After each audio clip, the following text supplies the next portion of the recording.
હા દોસ્તો, કેમ છો? તો સ્વાગત છે બધાનું આજે હાથમ આઈટમ પછી બીજા દિવસે, કેમ કે આજે બારિશ થઈ ગઈ છે અને હાથમ આઈટમમાં આપણે ક્યાંય ફરવા ગયા નહોતા અને આજે પાછા આપણે ફરવા નીકળ્યા છીએ અને ઓલરેડી 50 કિલોમીટર તો આપણા ગામથી કાપી નાખ્યું છે અને આયા સીવીમાં હિંગળાજમાના મંદિરે બહુ મોટું મંદિર છે ને, લોકેશન પણ બહુ સરસ મજાનું અને બધી બાજુ ડુંગરા જ છે. ઓલરેડી અમે પહોંચી ગયા છીએ. હવે અહીંથી 7 થી 8 કિલોમીટર હિંગળાજમાનું મંદિર દૂર છે, તો અમે કીધું ચાલો આપણે વિડીયો તો સ્ટાર્ટ કરી દઈએ, એટલે ના જઈ અને પછી જે શૂટ થશે તે કરીશું. અને એમાં હિંગળાજમાં બહુ વિશાળ મૂર્તિ છે એમાં હિંગળાજમાંની. તો જો અજયભાઈ પણ ગાડી લઈને આવી ગયા છે અને ભરતભાઈ અને જિજ્ઞેશભાઈ આવે છે. તો ચાલો દોસ્તો, નીકળીએ અહીંથી સીધા હિંગળાજમાના મંદિરે અને ત્યાં જઈ અને શૂટ કરીશું.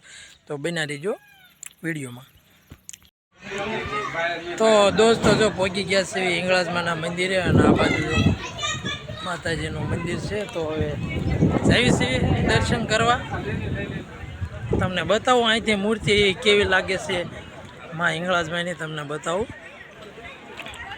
જો તમને મૂર્તિ દેખાતી છે હિંગળાજમાની, જો આવડી મોટી મૂર્તિ છે હિંગળાજમાં. હાલો મણો, હાલો. જો આવડી હિંગળાજમાની મૂર્તિ છે અને આ બાજુ ડુંગર છે, તે ઉપર મહાદેવનું મંદિર છે. તો આપણે જો તમને આ સ્તંભ દેખાતો હોય છે જરાક, અહીંયા ગણે જઈ અને પછી તમને હું અહીંનો નજારો દેખાડું નીચેનો. તો ચાલો હવે આપણે જાવી હિંગળાજમાના દર્શન કરવા.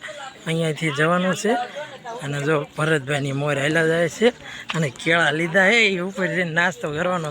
તો ચાલો માતાજીના ડુંગરનો પહેલાં પગથિયે દર્શન કરીએ અને હવે જઈએ સીધા આગળ. જય હિંગળાજમાં. અને અહીંયા પણ જો મહાદેવનું મંદિર છે ને એમ સરસ મજાનું ઠંડુ પાણી પીએ અને ઉપડીએ. તો દોસ્તો તમે જોઈ શકો છો, આપણે અડધા ડુંગરે વ્યા છીએ અને જો સરસ મજાનું લોકેશન આવે છે, તમે જોઈ શકો. તો દોસ્તો આ હિંગળાજમાં જે બિરાજમાન છે, તમે એકેય બાજુ કોઈ જાતનું ગામ કે એવું કાંઈ નથી, ઓનલી ફોર બધી બાજુ ડુંગર જ છે. અને ડુંગર વિસ્તારમાં અહીંયા હિંગળાજમાં બેઠા છે અને મૂર્તિ તમે જોઈ શકો કે વિશાળ મૂર્તિ બનાવી. અને બધી બાજુ તમને ડુંગર જ જોવા મળશે, બધી બાજુ. તો દોસ્તો જો ફાઇનલી પહોંચી ગયા છીએ અને આ ટંકોરો તમે જુઓ. જો ભરતભાઈ ફોન પાડ્યો જો. ઓહ તમે જોઈ શકો દોસ્તો, અમારા મિત્રો જો બધા ટંકોરો ઉજાડે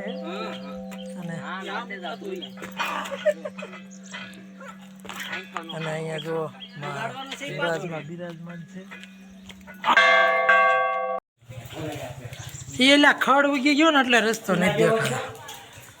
તો દોસ્તો જો હવે ગેટ આવી ગયો હે. તો દોસ્તો જો આપણે મંદિર અંદર આવી ગયા છે. ગણપતિ બાપા અહીંયાથી આમ જવાનું. ભોળાનાથ અહીંયા છે, ખોડિયારમાં અહીંયા છે, માં ચામુંડામાં.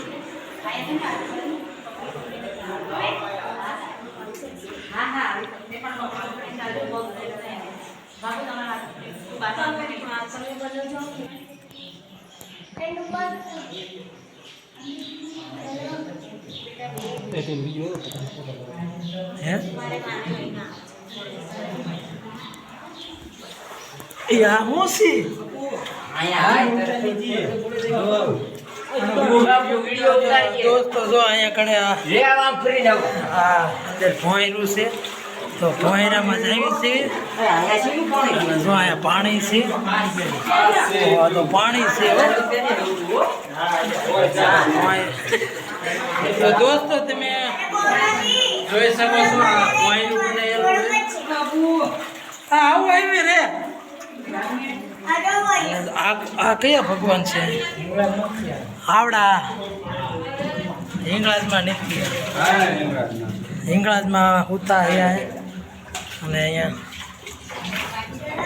ભોંયરું છે અંદર બનાવેલું અને અહીંયા જો ઇંગળાજમાં હુતા છે હુતા ઇંગળાજમાં અને પાણી જો બીજે પાણી છે હો ઢીસણ ઢીસણમાં પાણી છે જુઓ તમે આ બીજે પાણી છે જુઓ અને અહીંયા જો મહાદેવ ભગવાન છે અને બહાર નીકળવાનું જો હેરો માર્યા બહાર આ તરફ બીજા લાઈટું છે નખતો અહીંયા અંધારું પાપ ધોવાઈ જાય અહીંયા ગણે આ ભોંયરા હોરા નીકળો એટલે બધા તમારા પાપ હોય ને એ ધોવાઈ જાય જો હવે બહાર નીકળી જાય જય હિંગળાજ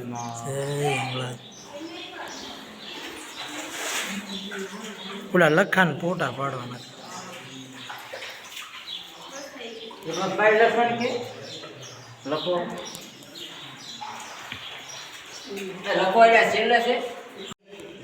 તો દોસ્તો જો આપણે દર્શન કરી અને નીકળી ગયા છીએ બહાર અને આ બાજુ જો આ મેન મૂર્તિ રહી ને એ કાલને પરમ દિવસે અહીંયા અમાસના દિવસે ભાદરવી અમાસના દિવસે મેળો હોય ત્યારે આ ગેટ ખોલવામાં આવે છે અને ત્યારે આ મૂર્તિના દર્શન થાય ત્યારે જો કે અહીંયા જવાનું બંધ છે એટલે ત્યાંના દર્શન નહીં થાય પણ હિંગળાજમાંના આપણે દર્શન કરી લીધા અને પાણી પણ માં હિંગળાજમાંનું એટલું હાથ છે એટલે પાણી અહીંયા ક્યારેય ખૂટતું નથી જે અમે ભોંયરામાં જઈને આવ્યા ને એ ભોંયરામાં તો દોસ્તો જો હવે આવી છે મહાદેવના મંદિરે પણ ડુંગર માથે હે ને પગથિયા નથી કેળી છે પણ વરસાદ આવ્યો છે ને એના હિસાબે આ બધું ઓલું થઈ ગયું તમને બતાવું જો આ કેળી હતી પણ ધોવાઈ ગઈ હે કેમ કે પાણી છે ને અહીંયા ખૂટતું નથી જો ભરતભાઈની હાલ્યા જાય અને હિંગળાજમાંનું મંદિર છે પહાડ વિસ્તાર છે પણ લોકેશન એક નંબર છે કાંઈ ઘટે નહીં અને 24 કલાક અહીંયા હિંગળાજમાંના મંદિરે પાણી તો ભર્યું જ રહેશે ઢીસણ હમાણું મેં તમને વિડીયોમાં બતાવી હવે આ તો બહુ વધારે છે આમ જો જુનાગઢ જેવું છે મહાદેવનું મંદિર છે અને જો ભરતભાઈ વેચ્યા છે બહુ વધારે કા મેં કે થોડુંક જ દઈશ તમે જોઈ શકો સીધું આમ ચડવાનું એટલે વધારે ઠાકી જાય તો દોસ્તો જુનાગઢ જેવી ફિલિંગ આવે છે એટલે બે ગયા છે પોરો ખાવા અને જો આ ઠેઠ આપણી ગાડી ક્યાં મૂકી છે તમને બતાવો હા મેં છેલ્લો શેડ રહ્યો ને અહીંયા નીચે છે અને હજી જો એટલું ચડવાનું છે ત્યારે આવશે મહાદેવના દર્શન થાય છે તો ચાલો આપણે જઈએ ઉપર અહીંયા બીજા તો કોઈ ન આવીએ કે જુવાનિયાનું જ કામ છે કેમ કે ડાયરેક્ટ જો આવી કેળી જ છે અને બહુ લાંબુ પંથ કાપવાનો હોય કેમ કે અમે આવ્યા ને આ ડુંગર આ હિંગળાજમાં બિરાજમાન છે ને એ ડુંગર બહુ વધારે છે અને એ પછી અહીંયા સાઈડમાં થઈને અહીંયા આવવાનું છે તો તમને ધજા દેખાતી તો આપણે જો પહોંચી ગયા છીએ ઠેઠ મહાદેવના મંદિરે પણ હજી જો એટલો ડુંગર અધેર છે પણ મહાદેવ અહીંયા બિરાજમાન છે તમને પહેલાં જો વ્યૂ દેખાડ દો તમે જોઈ શકો કેવો મસ્ત વ્યૂ આવે છે અને જો અહીં કેળા ખાવાનું કામ ચાલુ થઈ ગયું છે અને હાલો આપણે દર્શન કરતા આવી